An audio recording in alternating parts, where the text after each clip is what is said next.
Good evening and welcome to the Claw Studio at the Royal Opera House for this evening's insight, Creating Theatre in a Climate Crisis.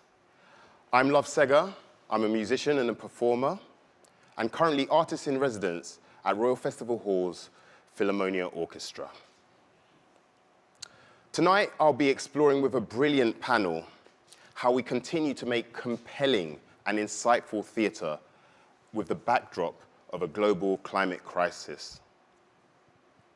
And the focus will, of course, be Rusalka, a new production by Nathalie Abrahami and Ann Yee of Dvorak's compelling and poetic piece. And we'll not only be exploring the technical production side of sustainability, we'll also be looking at the dramaturgy and the staging itself to see how we can bridge connections between the natural world and also humanity and what we are doing to it. Rusalka opens here on the 21st of February with Semyon Bychkov conducting an all-star cast featuring Asmik Grigorian in the title role. This will be the first production that the Royal Opera House has undertaken, looking at sustainable practices at its core. And just to note, this is a process in the Royal Opera House mission towards net zero in 2035. And for this evening's insight, we'll have 3 panels. The first panel, looking at the creative elements. The second panel, looking at more the production and the technical side of things. And then the third panel, looking at theatre and storytelling beyond the now, into the future, and beyond the stage. But first, to discuss Rusalka, I'm delighted to introduce one of the creators of this new performance, Ann Yee, and the director of opera here at the Royal Opera House, Oliver Mears. Please welcome them to the stage.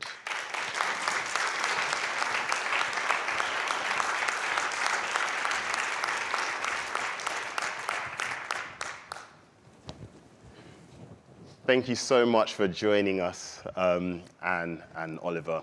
It's a delight to be here. And I guess if we start off, we had some great conversations just before this insight, just talking about the production and the process, which you've been immersed in with all of the rehearsals. So what can you tell us, especially people who don't know the play? What is Rusalka about? First, very quickly, I just want to say that my fellow creator and director, Nathalie Abrahami, could not be here tonight, so I'm going to try and channel 2 brains into my 1 brain to share all brains with you all tonight. So to the question of what is Rusalka about, it's about a lot of things. Like most operas, it works on a lot of different levels.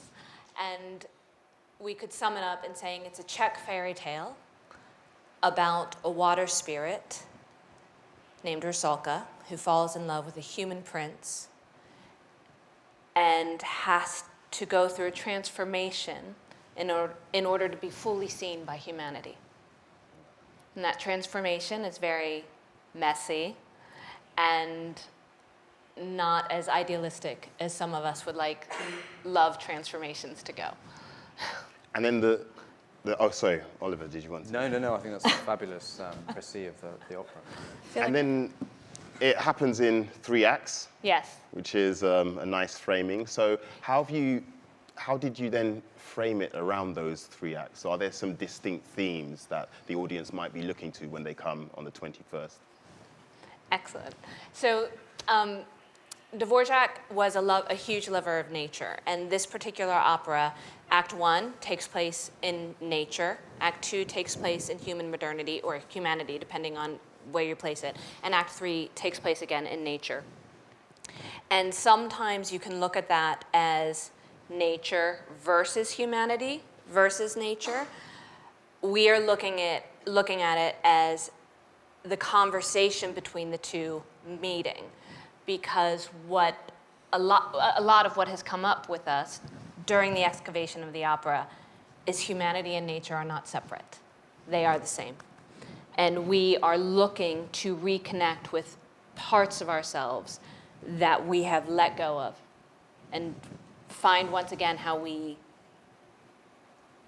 have that symbiosis Yeah, yeah.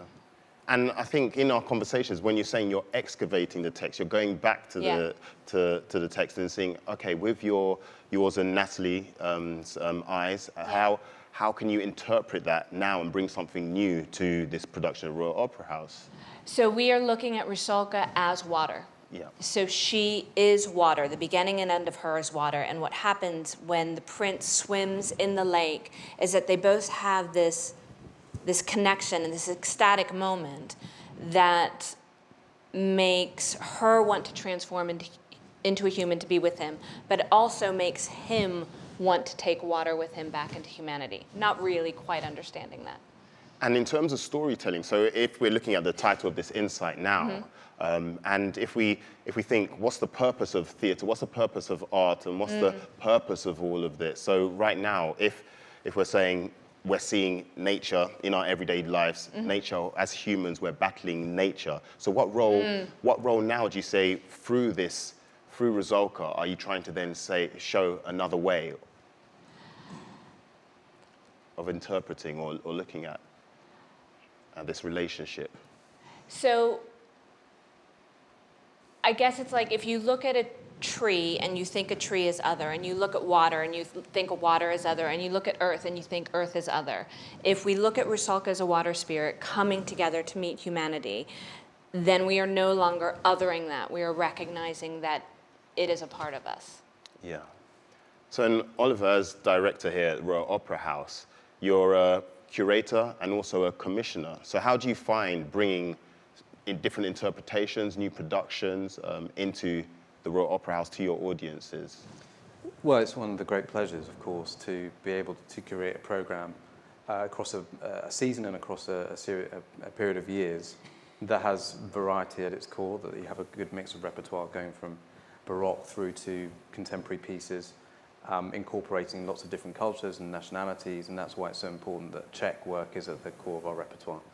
And then within that, when we commission new productions, that there's also variety in the approaches that are taken towards those productions. And of course, every director and creative team is different and brings a different dynamic and approach to every project.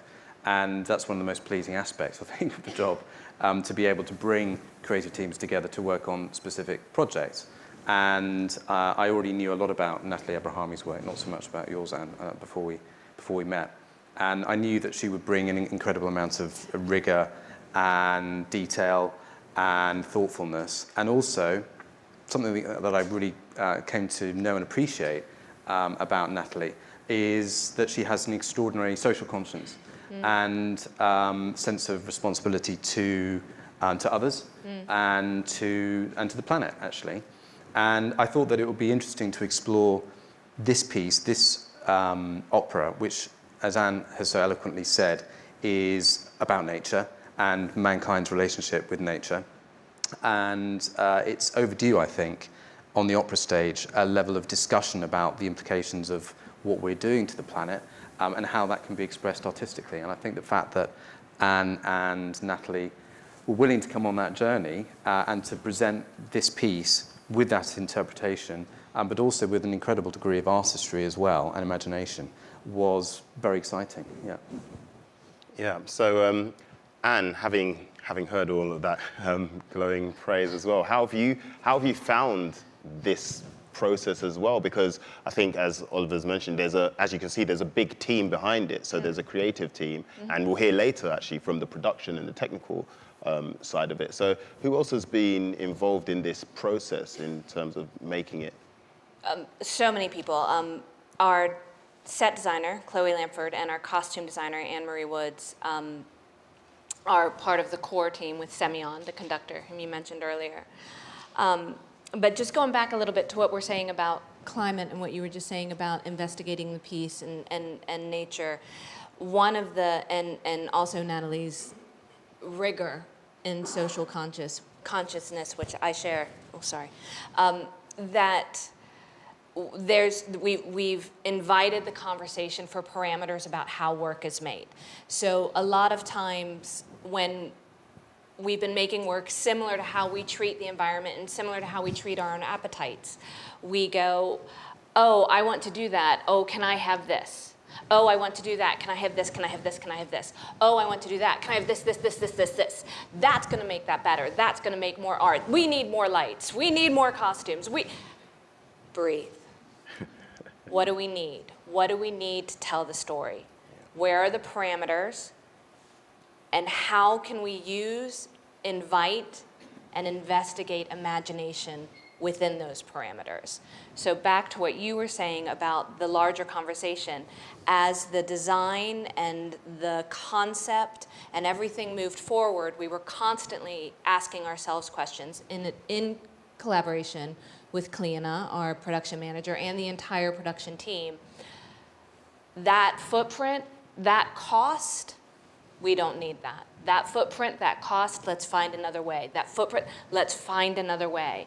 And in this institution where our greatest resource is our imagination and our greatest resource is our creativity, with this team of people, it's been a joy to ask those questions and then meet them. Yeah. And then, Oliver, obviously this is still early stages, the show hasn't gone up yet. Are there things that you have seen so far which might inform future productions in terms of this process? Well, I mean, the first answer to that, in terms of it being the early stages, I mean, I think you'll probably agree, it actually feels like the very late stages now, because these productions are so long in the planning. I mean, this one, for example, I think that we first started thinking about 3 or 4 years ago.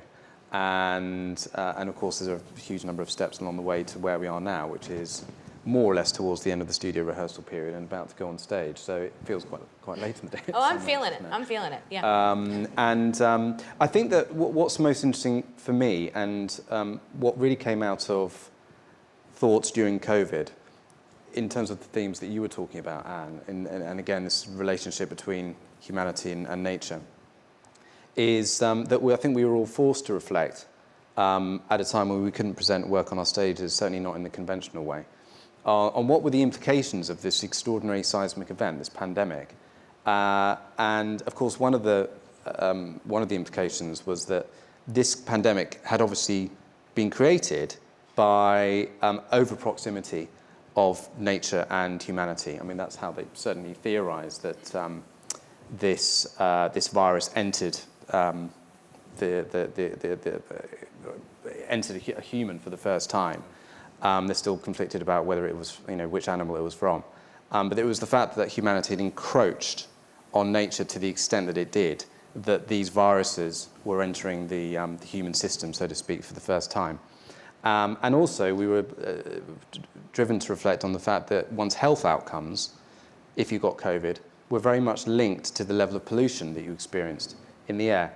And of course, opera is traditionally an art form that depends on international talent. It depends on flying people from all over the world, certainly for an institution like this, to sing and create and so on. But I think that the fact that we had experienced that pandemic, that seismic event, led us to think about projects in a different way and how we could actually reduce our carbon footprint, how we could actually reduce the impact that we had. And of course, this coincided with the extraordinary financial impact that COVID had on us. The fact that we couldn't have any audiences, of course, hit our box office incredibly dramatically. So there was also a financial imperative to actually to what we were doing and how we could achieve on stage something that was just as exciting and fabulous, but that had less of an impact on the planet and perhaps also cost a bit less too. And we've always made it very clear that this is not an end point, this production of Rusalka. It's a process, and it's something that we're learning lessons from all the time, every single day. And we won't get it completely right. And one of the things I said recently was that if one was to be completely rigorous about one's environmental carbon footprint, one's environmental impact, one probably wouldn't do opera at all, or theatre in general. So we have to kind of balance all of those things when we make decisions about future planning. But I think it's probably more about a philosophy and a greater consciousness going forward about how we make work in the round, whether it's the set, whether it's the costumes, whether it's how people get to London, whether they get the train, whether they get the plane, whether they get the boat, and the messages that we might find within particular operas, because of course not all operas are about the same subject, and we wouldn't want them to be either. So I think it's a mindset, and a mindset I think that will have benefited hugely from this process.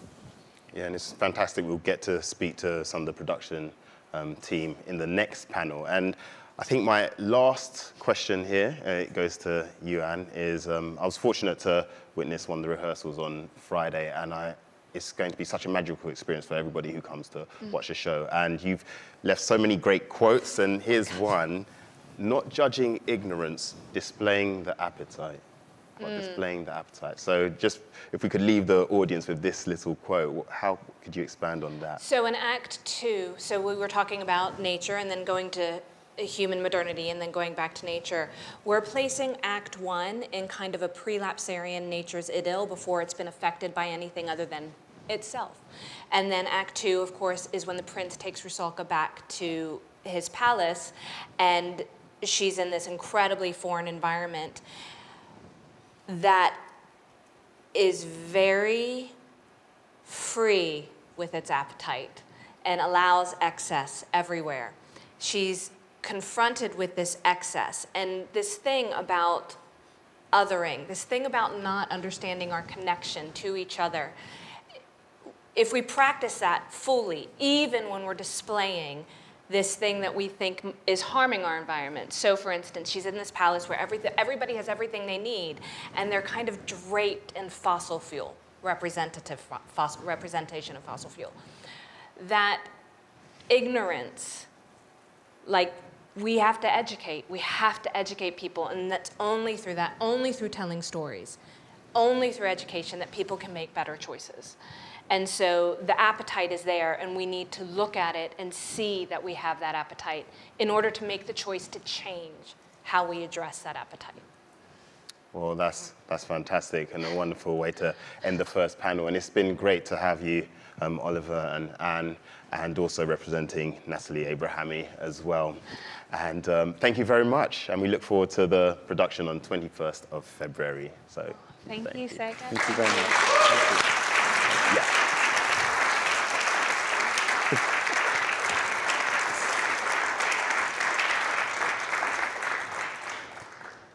Now, to tell us a bit about the music that lies at the heart of this opera, I'm delighted to introduce Chief Repetiteur Susanna Stranders, who'll be joining us on the piano and playing the overture from Rusalka. Please help me now welcome Susie.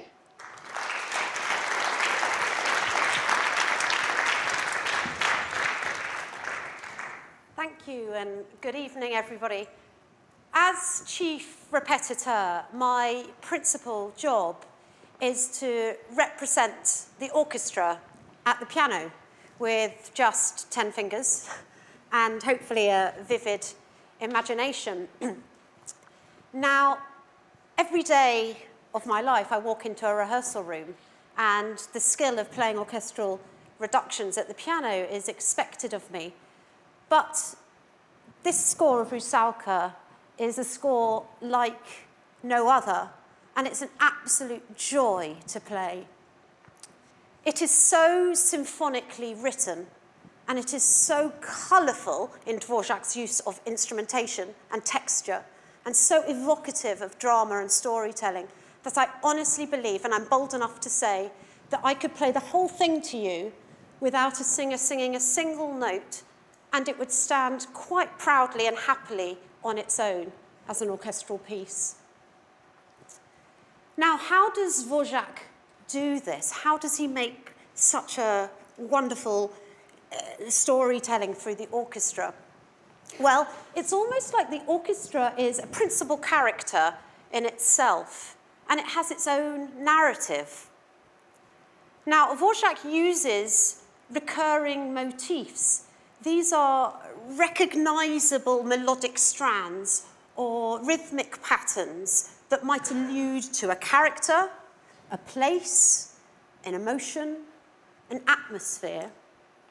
It's really important to note that Dvorak never labelled these specifically himself, like Wagner might have done, but instead he will hope that the listener might make these subliminal connections to elements of the story and the drama. So as it's all unfolding, you might hear a motif that you don't immediately recognise, but that you know might respond to Rusalka one minute, or the wood sprites the next, or Yeji Baba the next. And so it's this tapestry of all of these motifs coming together to make this web of just fabulous colour, texture and storytelling.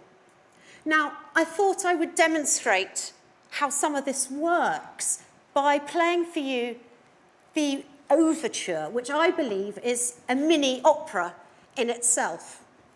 Before the curtain has even gone up, we are already introduced to quite a few themes. There's a certain atmosphere that's already created. And it starts, ladies and gentlemen, at the beginning with the timpani and the cellos. So it's a sort of a rumbling, perhaps suggesting the low depths of the water, or even the character of the water gnome, vodnik. It's a short, ominous figure.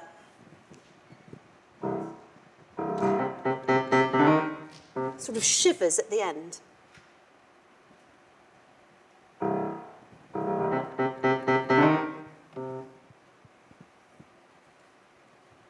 And that silence is so alive as well, is it not? It's just brilliant. Those are the first 4 bars, and immediately we're in this world, this supernatural place. Then we hear what I call Rusalka's plight. It's a theme that comes up throughout the piece. You'll hear it all night. But it's always slightly, Dvorak never presents it in exactly the same way. It's always in a different key or a slightly shorter or longer version. But here there's definitely a slightly melancholic feel to it.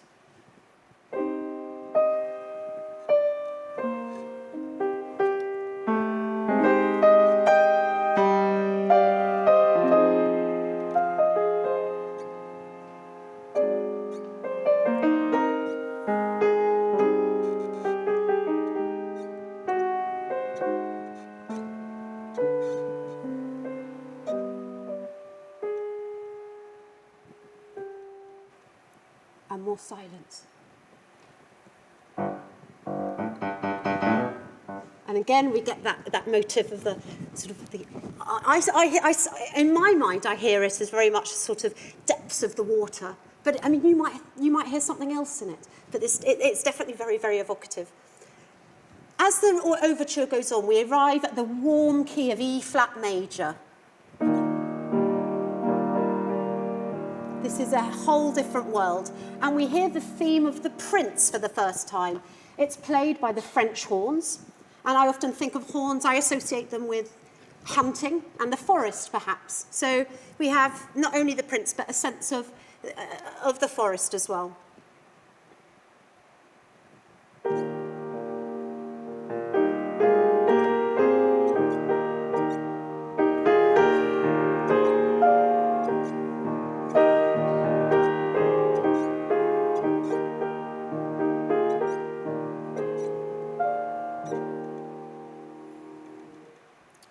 In a few bars after this, we hear a very quickly ascending, rather nervous figure.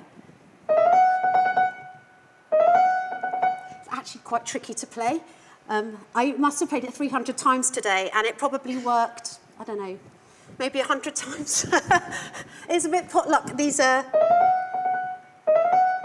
On there, it's played flute and clarinet, but they've got their tongue to do the work. But on the piano, not so easy. But Lada Valasova, our absolutely terrific Czech language coach, suggested in rehearsal yesterday that maybe that repeated note is almost Rusalka's frustration at trying to speak but not being able to. Almost like someone stuttering or stammering. Again, you can find your own way into these motifs, but they all say something. And to finish, we have a gloomy sequence of 3 descending chords, which I call sort of fate or damnation.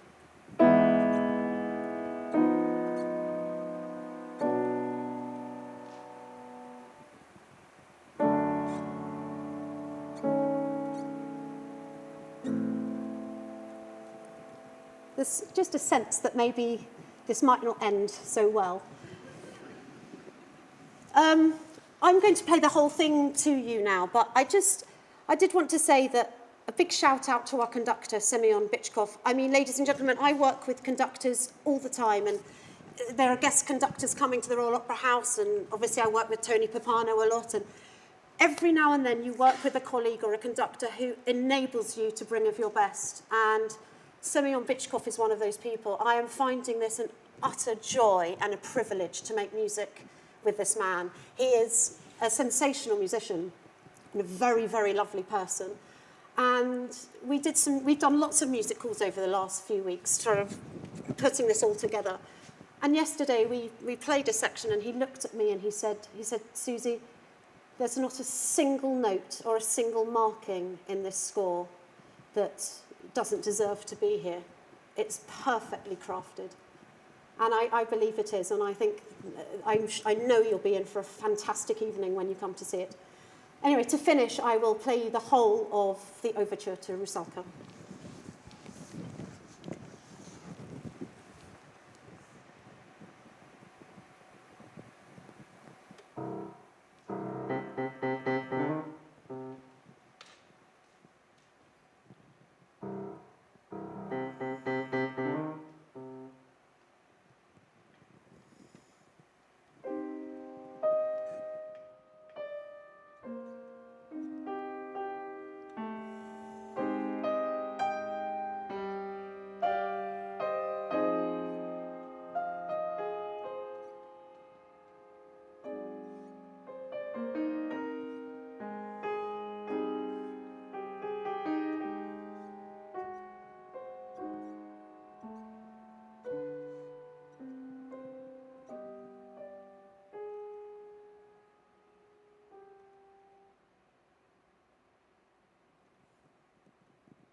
Thank you so much, Susie.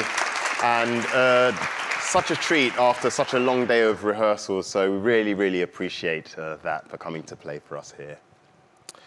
And next to the second panel of the evening, I'd like to introduce some of our technical specialists who are going to be talking about the sustainable actions, the sustainable parts of production. So may I introduce Emma Wilson, Director of Technical Production and Costume at the Royal Opera House. Gemma Swallow, Head of Production at National Theatre Scotland.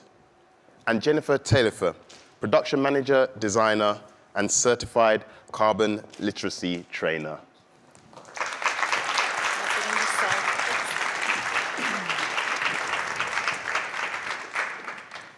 Thank you all for joining us this evening. And I'll start off with you, Emma.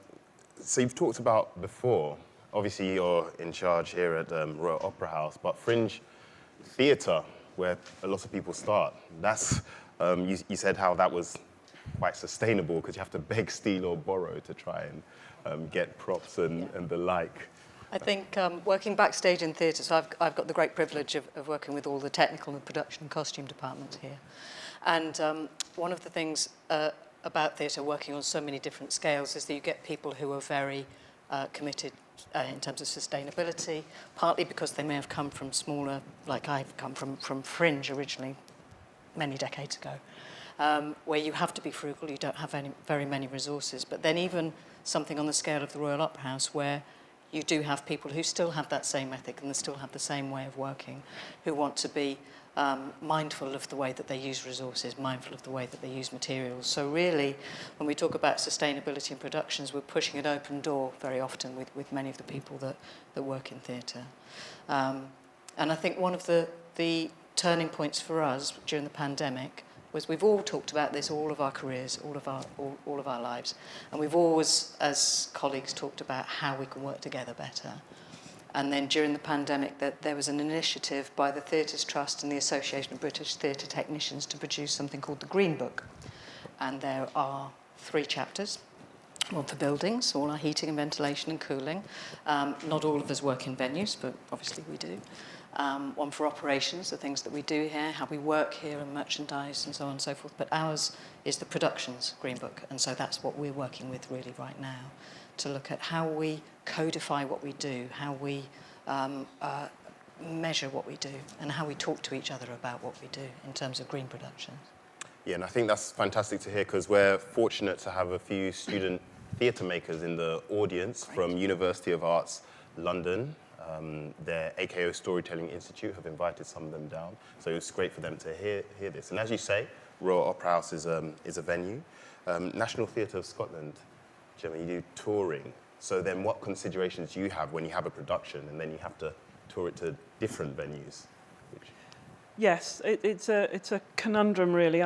When I first started working on sustainability, I was getting stuck on this idea of taking big trucks everywhere and the footprint that left. But actually, I realised what you're doing is you're taking theatre out to different people, so you're stopping them travelling to you. So actually, it is a more sustainable form to sort of take theatre to everywhere else. And we, at the National Theatre of Scotland, we go all over Scotland, so we travel a lot.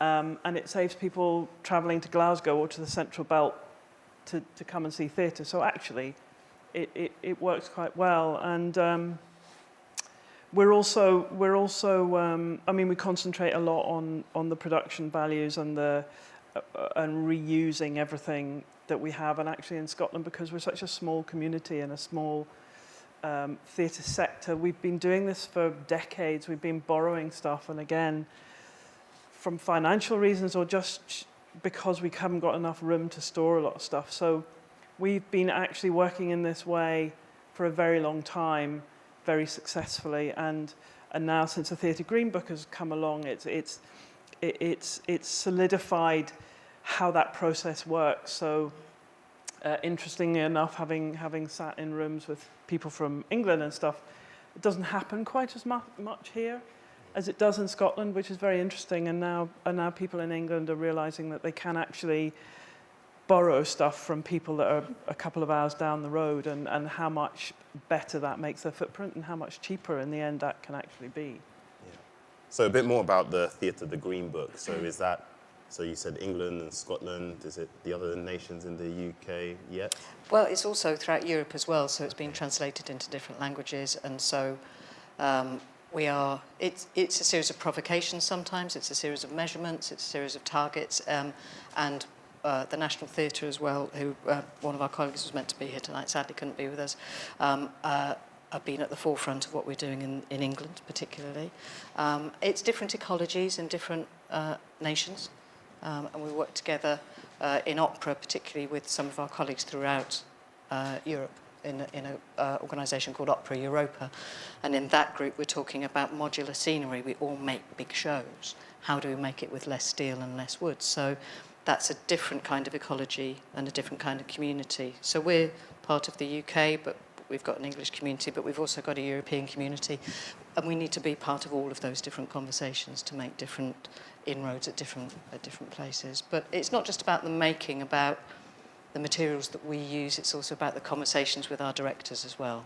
So Anne spoke earlier about the decisions that she's made with the production team to design something out perhaps, or to make a different choice.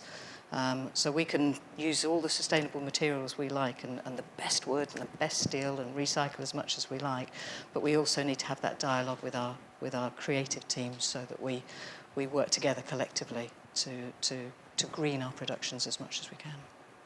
It's quite interesting when you talk about moving big trucks to different venues. So I'm a musician, so it's interesting to hear about the Green Book, and musicians also play in venues. So is there crossover? So is the scope of the Green Book even bigger than just theatre, do you think, Gemma? I mean,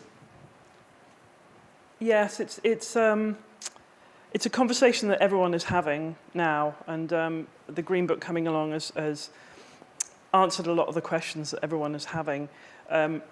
As a company, we have green clauses in all of our contracts, so whenever we're going to a venue, we would hope to engage that venue in a discussion about how sustainable we would like to be and how we would like them to come along and join us in being, helping us out. And that's a very interesting dialogue to have with places. Every place that we go to, we should be having that dialogue with them. And we would also be having that dialogue with each audience we go to as well. And we do a lot of stuff on the website, and we're talking about putting a lot of things in place in foyers so that the audience can understand what we're doing to green our theatre, and can interact a little bit and just learn a bit more about each show. Little displays about what bits of one show have been taken apart and put into another show, and where all these bits and pieces come together. So it's an interaction with everything, including venues and including audiences and including the technicians from the venues that we tour to. There's other organisations as well, like We Are Albert do film and TV. Julie's Bicycles, another organisation that works with all sorts of arts organisations, including Opera House. So there's all of these initiatives, organisations, sources of information, places where we can come together. And it's an enormously important part of what we do going forward. It's part of our Arts Council funding. It's part of it's an imperative that's become so much more important as we get a younger generation coming into theatre making, be that directors, creative teams, technicians, artists, skilled artists. It's becoming more and more lively in our conversations and part of everything that we do. Yeah. So Jennifer, as part of this, you're a production manager, a designer, and also a certified carbon literacy trainer. Yes. So with the last bit, could you explain a bit about that? What that is. Yeah. Yeah. There is a group called the Carbon Literacy Project that was set up in Manchester about 10 years ago.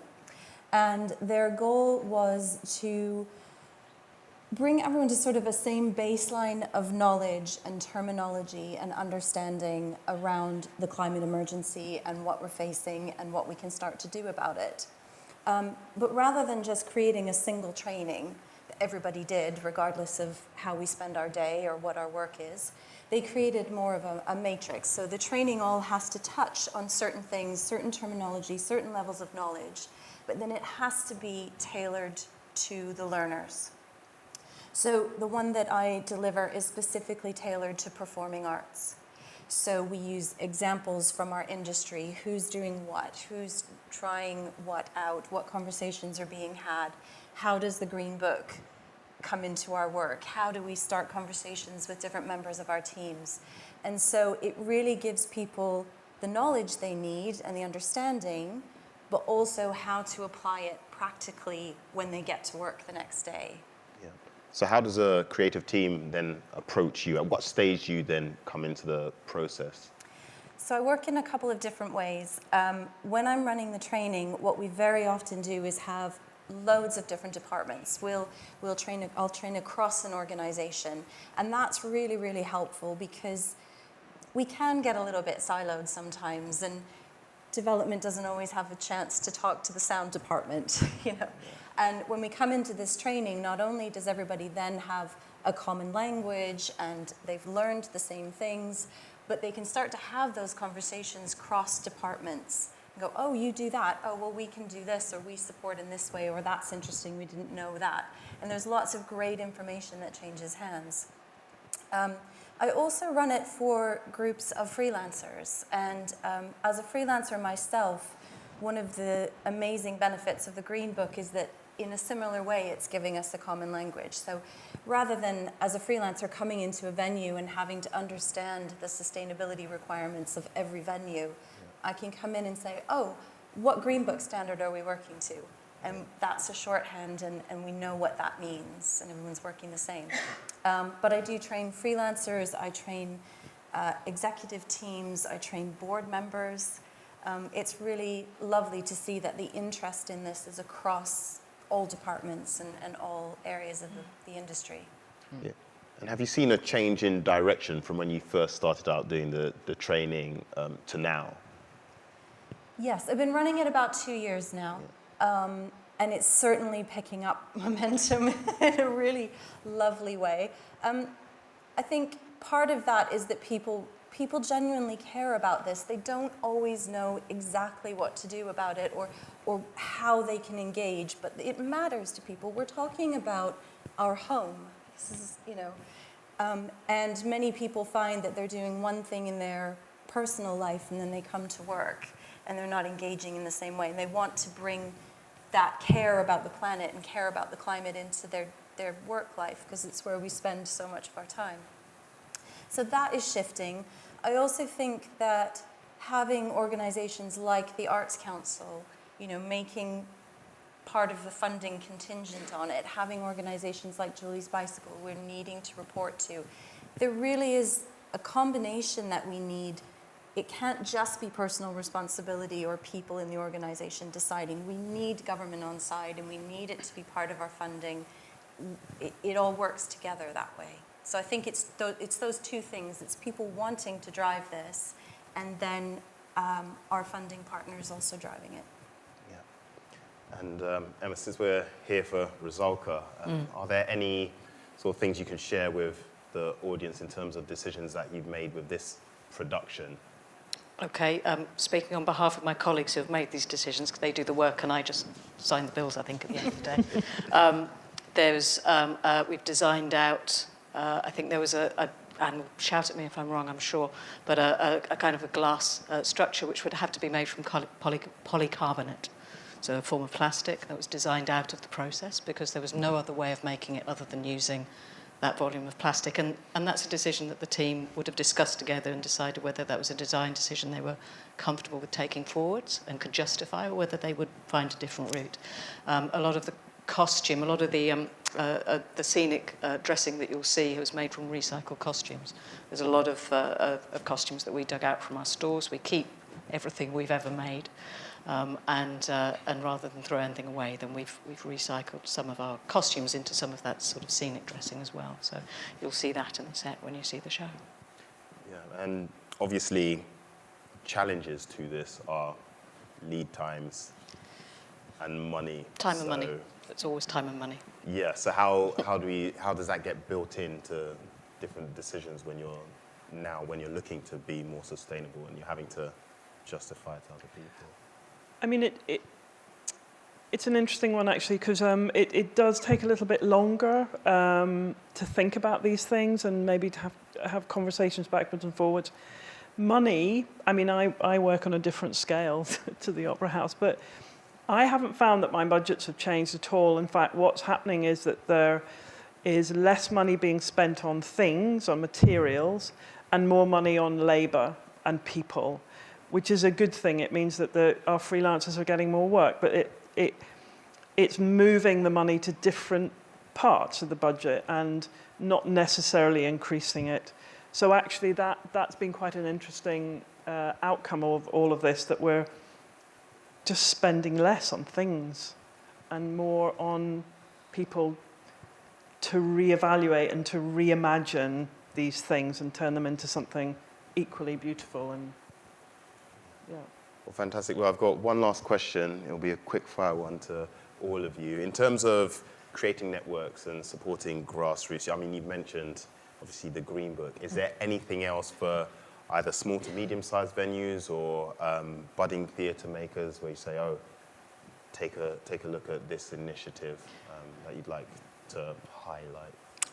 Look at all of your professional organisations, like Association of British Theatre Technicians, like sound designers, lighting designers, production managers forums. Look at all of those fora.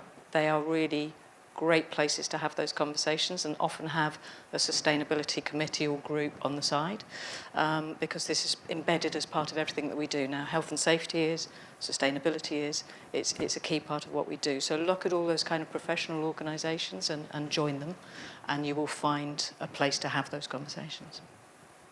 I also think it's about looking at who is around you and making your own networks as well, because if you're a theatre company in the middle of England somewhere and there's another one that's sort of like 50 or 60 miles away, get in touch with them and you start building your own networks with like-minded companies or opera companies getting together and starting their own networks. It's amazing what you can learn when you all sit in a room together and discuss this stuff. It can go on forever.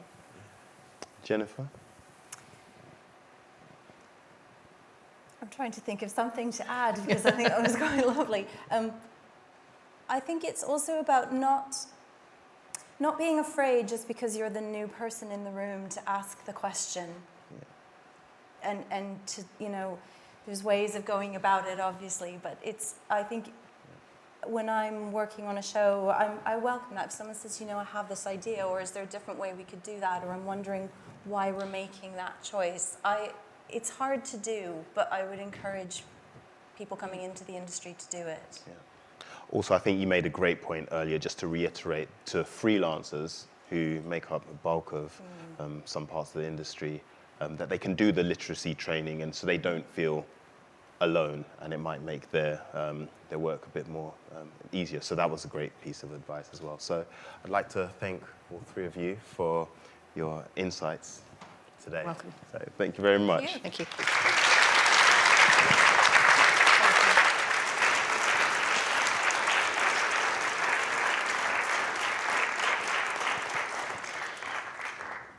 Well, theatre, the subject of tonight's insight, is about storytelling. And I've got a bit of storytelling of my own. I'm delighted to share a video that I made for an air pollution awareness campaign in Lambeth and Southwark, lifting up the voices of black and marginalised people with the help of a piece that I composed for South Bank Centre's Philharmonia Orchestra and then recorded to raise awareness of the impacts of air pollution.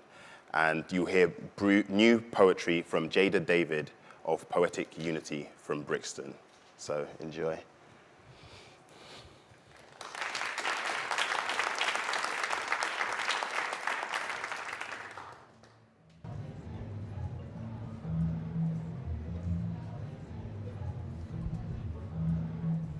I want to breathe like you.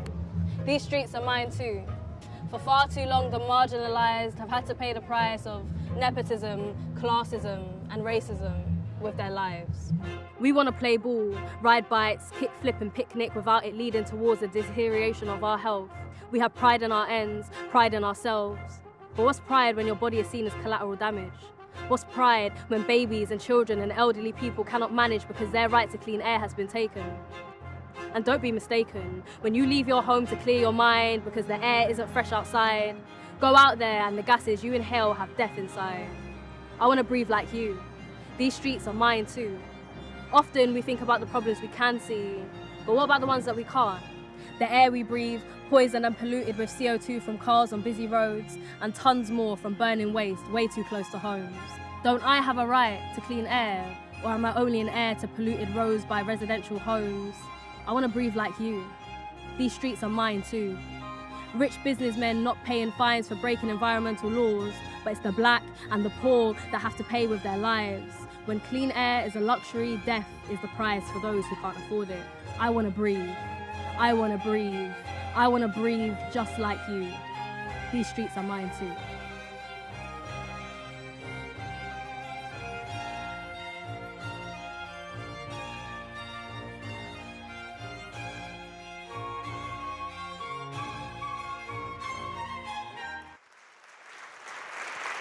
So it gives me great pleasure to introduce the final panel of tonight. Anne and Oliver will be returning, and they will be joined by Fehinti Balogun and Ella Saltmarshe. Ella is a writer, founder, and podcaster pioneering work at the intersection of climate, culture, and system change. She's co-founder of the Long Time Project and Reset Narratives, and host of the award-winning Long Time Academy podcast. Fehinti is an actor, theatre maker, and activist. He has worked in theatre, film, and television, with credits including June, I May Destroy You, ITV's Viewpoint, Netflix, The Bastard Son and the Devil, himself, and Juliet Naked. In Can I Live, which he composed, wrote, and starred in, a digital performance about climate catastrophe, he asks urgent questions we face as a humanity.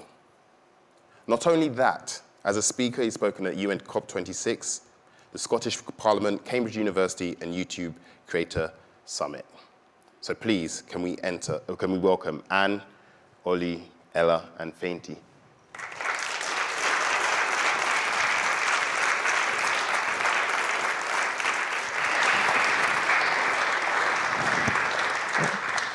I'll cross over.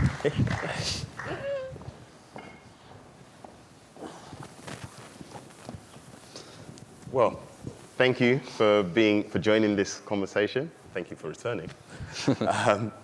So Fehinti, if I start with you. Yeah. Can I Live was such a powerful piece of theatre. Thank you. It was a film performance, filmed at the Barbican, and then toured nationally.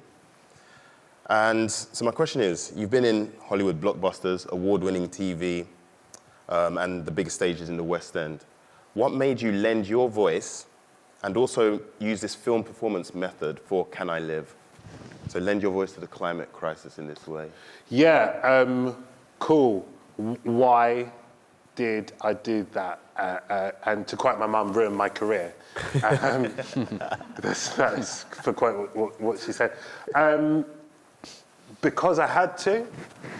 Because I realised there weren't many people who looked like me and came from where I came from, given the space to talk about these kind of issues.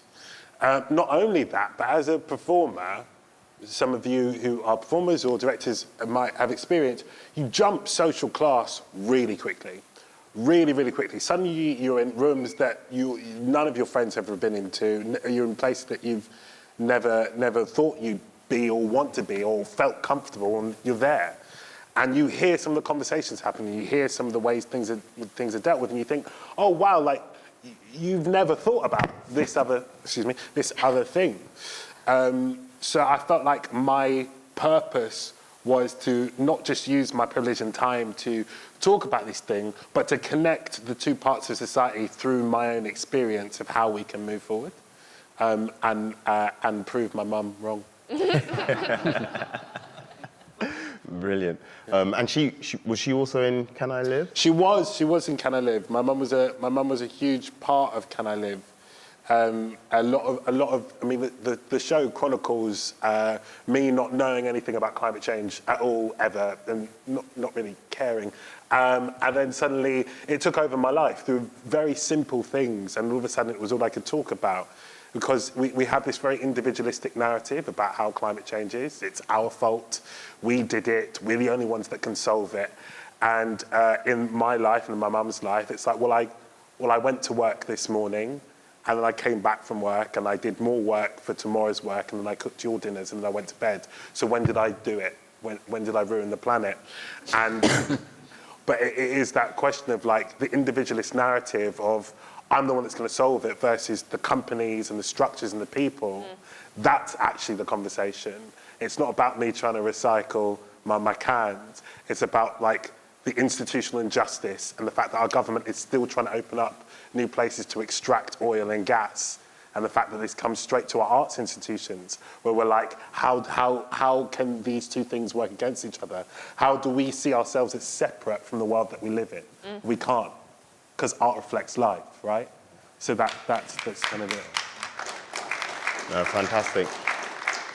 And personally, because again, if we're looking at storytelling and if we're looking at theatre, and if we think about the globe, the most populous continents are Asia and Africa. For myself, my family being from Uganda, from Africa, and then your family from Nigeria.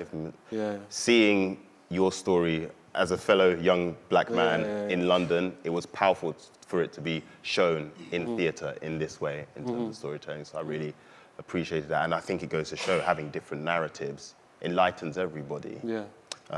So, and in terms of different narratives, there's place, there's time, and if I lead into Ella now, in terms of time, you've got the Long Time project, Ella. Could you tell us a bit about the Long Time project there? Yeah, sure. And what does it mean? Yeah, time. So when we think about narrative, one of the things that underpins all our stories are values. And when we think about the climate crisis, there are three kind of buckets of values that are really helpful to the kinds of stories we need to tackle climate change. And those three buckets are, so one are stories of a larger us. So it sounds like Rusalka is one of those stories. It is a story that helps us expand our sense of kinship. It helps us expand our capacity to care to people who are very different to us, across species to the non-human. So stories of kinship, stories of a wider us. Stories of a longer now, so stories that help us situate our human experience in much longer time frames, way back, kind of 4.6 billion years, and way forward into the far future, which we hopefully will be going into. And then the final kind of bucket of stories are stories that tell us a different version of the good life. We have a version of what we should be aspiring to, where perhaps most of our society's storytelling resources go into, via advertising and marketing. We are told what we should want in life. And if we want different outcomes, and if we actually want a future at all, we have to start challenging that.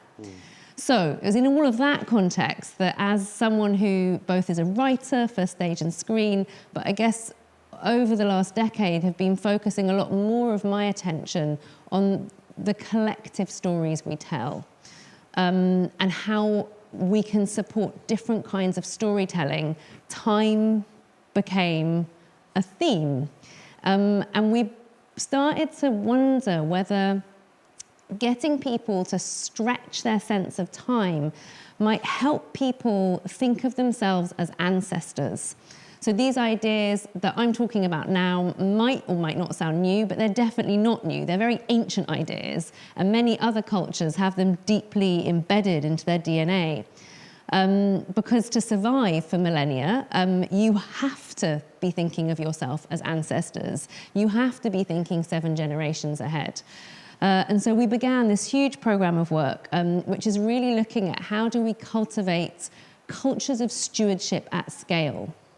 How do we work with culture and narrative to support people, whether they have kids or not, to think of themselves as ancestors and to take responsibility for the future?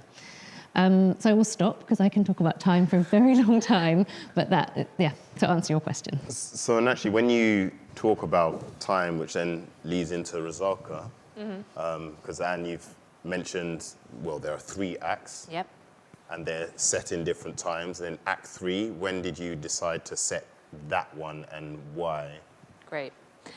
So Act 1, I think I started to say earlier, it's in this pre-lapsarian idyll, so everything's great. And then Act 2 is humanity, and think of it now, our time of modernity.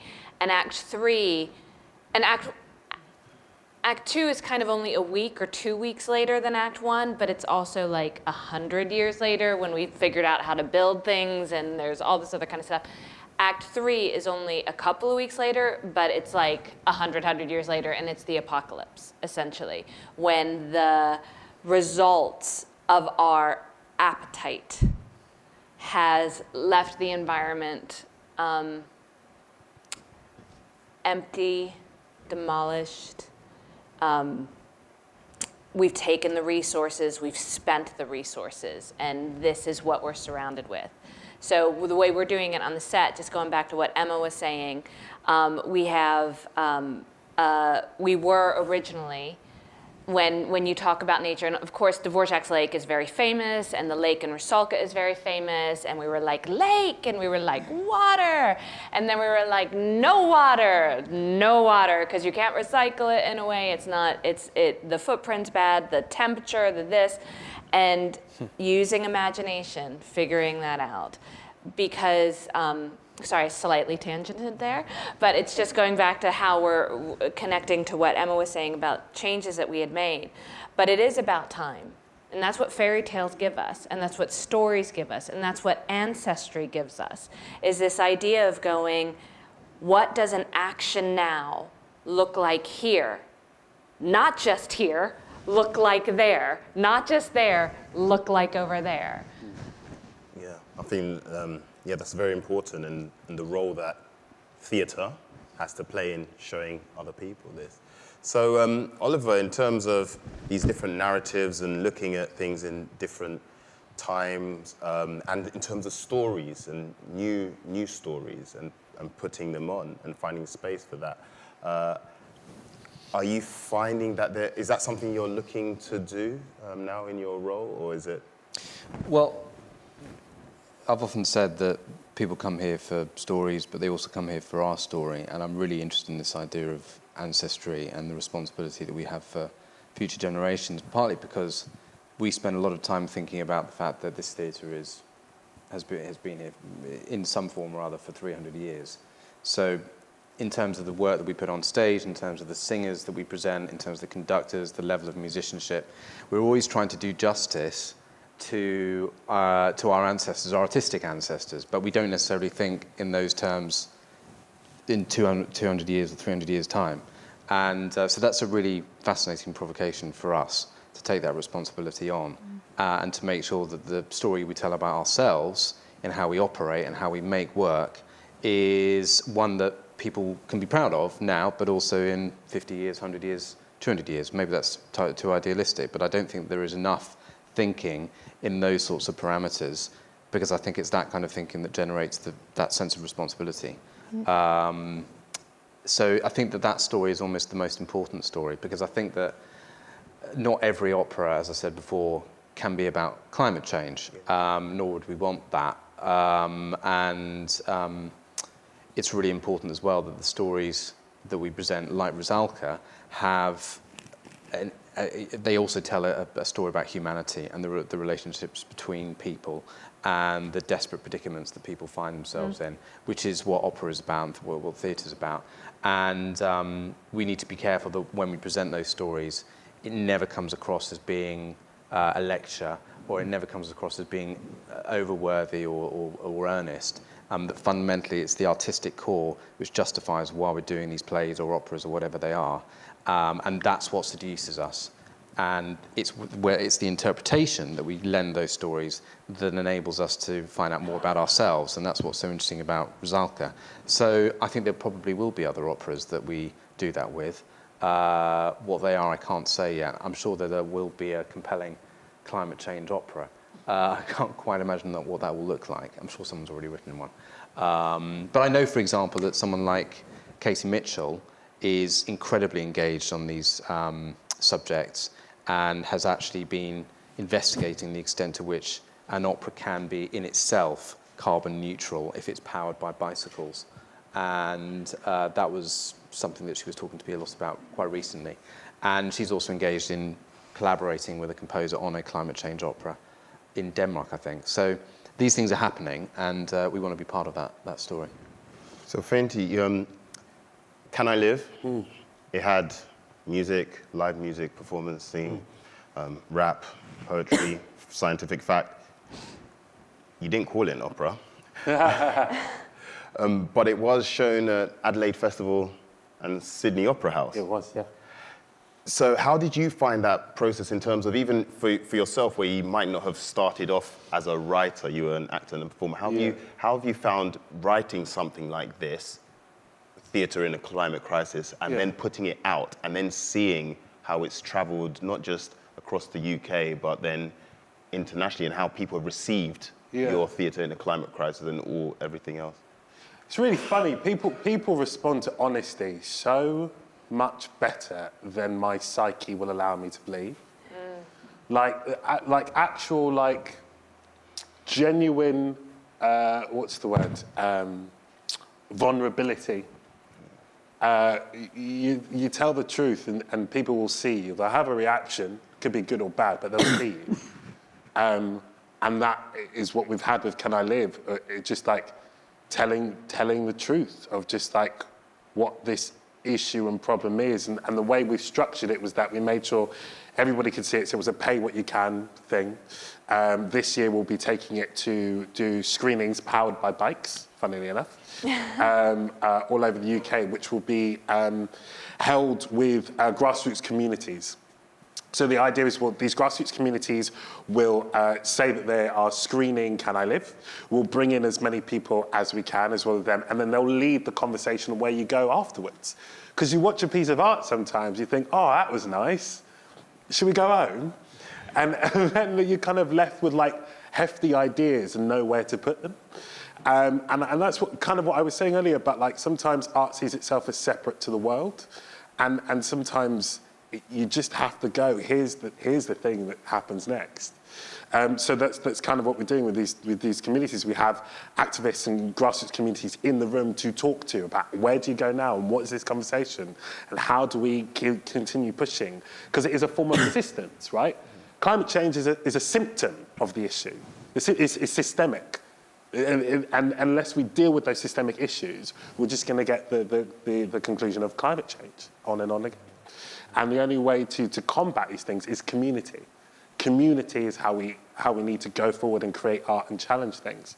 So that's what all Can I Live is going forward and doing. And what it's shown is that the more you connect people, the more they want to be connected, the more they want to do. People want to be able to go forward, they just need help doing that.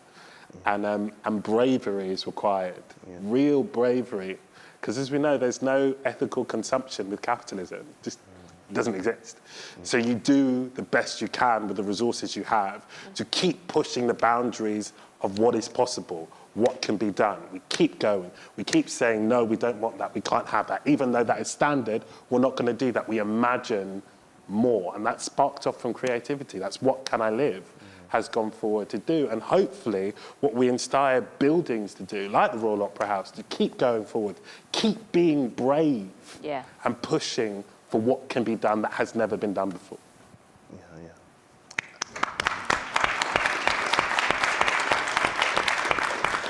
And Ella, in your work with dealing with systems change, I wish we had more than just the 20 minutes, dealing with systems change in terms of long time as well, and also tapping into different communities and different stories and different narratives around the world. I saw your work with BBC Ideas on long-termism, and it featured Loretta Afraid of Bear Cook, an indigenous leader of Oglala Lakota. So how have you found looking into these different communities and finding these different voices? How have you found that, and then sharing it, whether it's through BBC, whether it's through Stanford and to a broader audience, and through your podcast? How have you found that? Yeah, so I'll start with systems and then come to Indigenous voices. So I think there's been a really interesting discussion here about the role of narrative in systems change. And I guess there are lots of different ways that stories can shift systems. And to really simplify, we can talk about three main ways. So one is we can use story to show how the existing system isn't working, how it's broken, what are the cracks in the system. This is traditionally how campaigners have used story. This is really important work. We need it to show how the current system is broken. But this can't be the only kind of story that we tell, because if it is, then we have nowhere to go. So we also need to start telling stories of the emerging system that we want to be creating. And again, there are different kinds of stories we can tell there. We can tell stories that show how the future is already here, how it's already happening, to kind of build coherence around movements. But then we can also tell stories that are set in the future, that show us what alternative systems can look at. And there's a whole movement now called the Imagination Infrastructure Movement that is really about trying to democratize that process, trying to help communities all over the country start to imagine different futures. And I think one of the core things that we think about when we think about systemically powerful stories is, where do they leave the audience, the reader, the viewer? Do they leave them with a greater sense of fatalism? Or do they leave them with a greater sense of agency? Because as we've had this growing awareness of the extent of the climate emergency, we have seen this very delicate balance between urgency and agency. And we can risk overwhelming people and making them feel like there is nothing they can do. And today, like 80% of the British population care about climate change. It's not that people don't care. People care. But as we've just been hearing, so many people just don't know what to do, are too busy. And so our work isn't necessarily about making people care. It's about helping them find their agency. And I'll finish by thinking about the kind of stories we tell about what it means to be human and what it means to be human on this planet. Because, again, this is an area where in my circles, I hear a lot of people talking about how humanity is the problem. Mm-hmm. If only humans weren't here, the world would be much better off without us. Maybe it's a good thing that we're going to make ourselves extinct when it comes to the future of Earth. And the problem is that's just not the case. It's not humanity that's bad for the planet. It's a particular brand of humanity. It's capitalism, it's colonialism. It isn't humans per se. And so this whole idea of the Anthropocene is inaccurate. It's not anthros that's destroying the planet. It should be called like the Capitalocene or the Plantationocene. And when we conflate what it means to be human with what it means to be human under capitalism, we make it so much harder to move beyond it. And so that's why I think it's so important to tell stories that show humans as custodial species. And so to come back to your question about Indigenous peoples, that is what we learn. That is where we see it is not humanity that is the problem. And I had a conversation with Tyson Yunkaporta, who's an incredible Aboriginal academic and activist, and he talks so beautifully about how humans are custodial species, whether that is through our excrement or through ways we actively can care for ecosystems. And I think the more we can start thinking of ourselves as custodial species, and the less that we think of ourselves as the problem, the better the stories we tell will be. Oh, that's beautiful.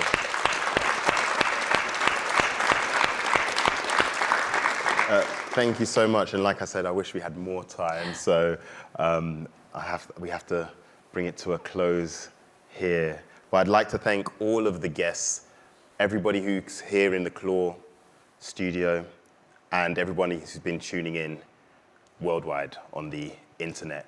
Rusalka goes up on the 21st of February, so please do see that production. And thank you very much for the Royal Opera House for having us.